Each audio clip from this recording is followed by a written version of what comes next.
You've joined the Dad's Club, haven't you? Yes, I have, mate. Oh, congratulations.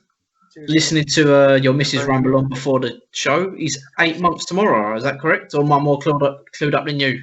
Yeah, you're more clued up than me, it sounds like. Bruce, I touched on it. I touched on it last week. Obviously, I had a difficult birth of a son and that. How are you? It's quite clear that I haven't seen you over at CSM playing on a Sunday with Grant's lot or on a Saturday lot. How are you finding juggling this all as a dad? It's testing, but it's the biggest payoff in life, though. I think it's amazing when he smiles at you every day. You see, I don't have that. I don't get smiles. I just get whacked around the face with a Thomas train. But you know, if I was Mason looking at that face, I'd back you with Thomas train. Cheers, Alf. But Bruce, taking that step away from the game, like for me, I was a bit of an idiot running around in centre mid. I probably couldn't tackle you, so I smashed into you. But for me, that was a bit of a release. Are you missing that release? And what have you replaced it with? Just for me now, time's precious with him because I don't get it. Because as you probably know, with me and Grant, we work very unsociable hours. So my family time and my free time suffers from it. And I just think it's important for me to always make time for my son and for my missus, really.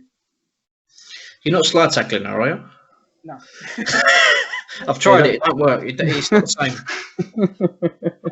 I'll try and get over to some more game. It's just fitting in the time around work. Well, we would go into. Sorry, Alf. Continue, please. I'm not a dad, but I've been. It's tough when a newborn to juggle that. But as I get older, I imagine it would be kind of easier to work out a schedule and work out like a routine. Bruce, I've done my homework on you just before this. You've played one game for CSM since you've since the baby's been born. This is more of a personal question as well. How did it feel playing that game? Which one? Because I played one friendly and I played one league match. We'll go with a league match because friendlies are a bit relaxed.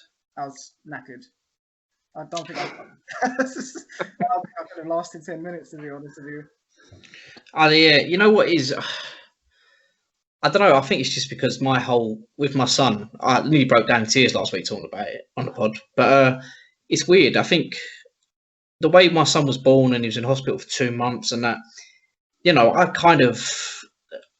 I fell out of everyone, every manager, everything. Yeah. Like I would deliberately not put my thumb up for a squad. And then I would just kick off when I weren't in the squad. I just wanted that release. The reason I'm asking you, I don't know, because when I become a dad and when I was playing the games, I just couldn't concentrate on what I was doing. Instead of thinking to go and win the ball, I thought I'm going to dive in like an idiot here and I don't care if I hurt the guy. Does that make sense? Yeah, yeah. But, it's like when you did play that league game, was you actually able to concentrate or was you worried about what your son was doing?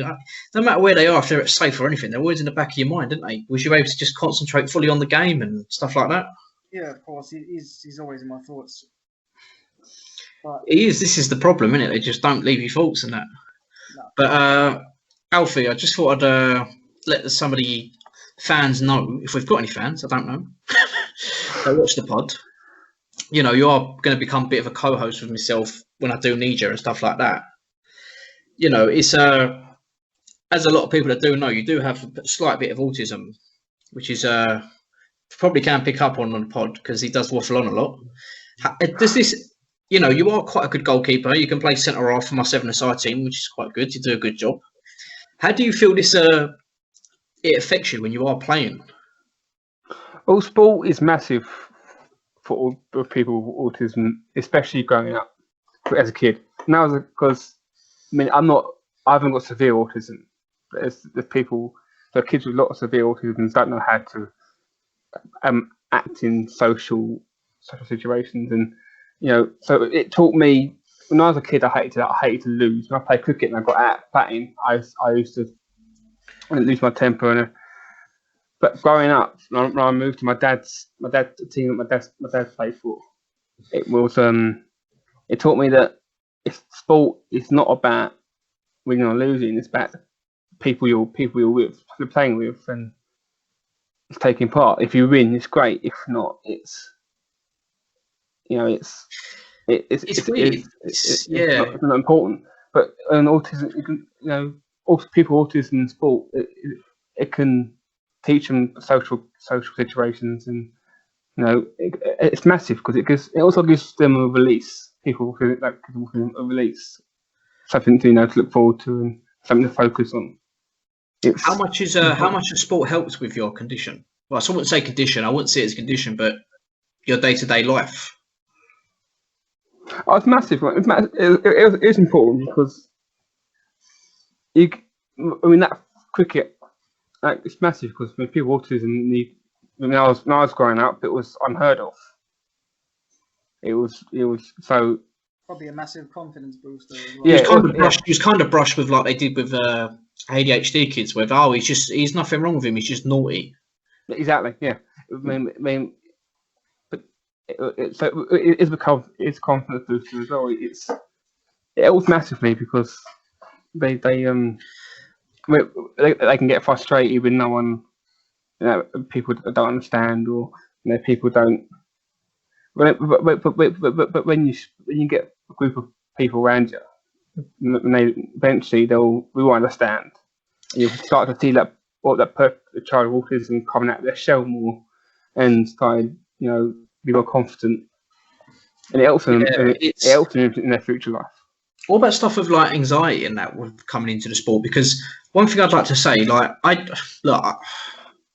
don't have no condition which I know of, but growing up, I always felt like I had to prove myself when playing football.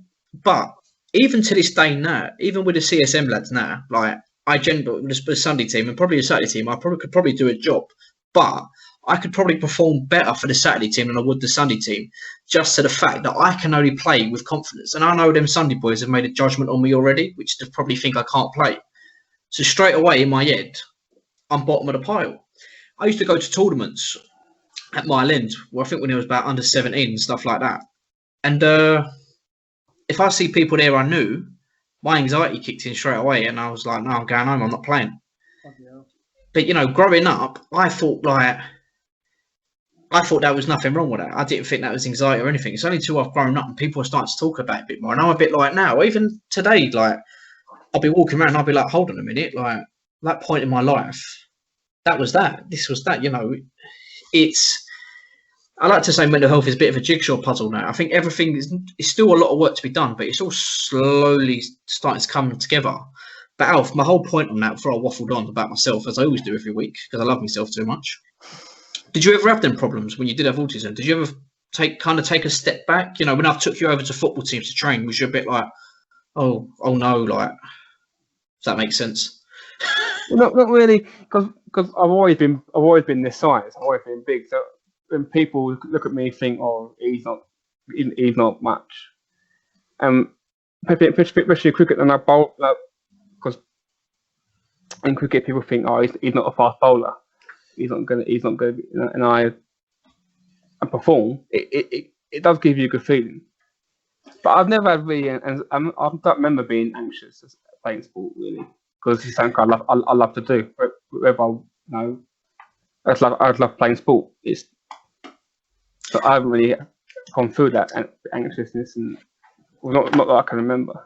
Bruce, have you ever felt it from what I meant by like always trying to prove yourself? And there were certain people there you just knew straight away that they just didn't rate you, and you went straight to the pile and just it affected your mood, and you just didn't bother trying. Oh yeah, there's been lots of occasions, especially when I was younger. I used to doubt myself a lot, and I'd be interested in trialing for teams, and I'd sort of go there and see the standard of players that were there, and also obviously knowing them from around different teams, I would sort of pull myself out and wouldn't actually express myself. Whereas I've now learned to overcome that over the years. Yeah, because sorry, Rob. No, please continue. I played for a club, a local to me, called Cobra Reds. And I was playing for them, and a new coach took over, and he found out about my autism and ADHD, and he said, "No, I don't want him. I don't want him in the team." So Dad thought, "Well, stuff you. I'll take him to play cricket."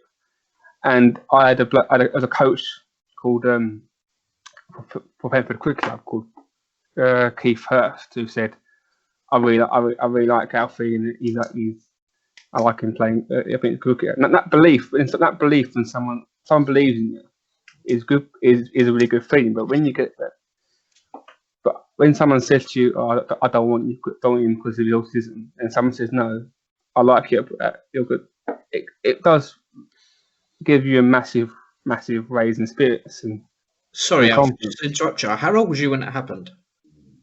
I started playing cricket when I was 8, so I was about 8 years old. So, you know, being at 8 years old, like, I don't understand what autism is now to an effect. I don't think Bruce probably doesn't know 100% what it is. You being 8 years old with a condition yourself, you know, how would that, as an 8-year-old, how does that make you feel to be spoken to like that?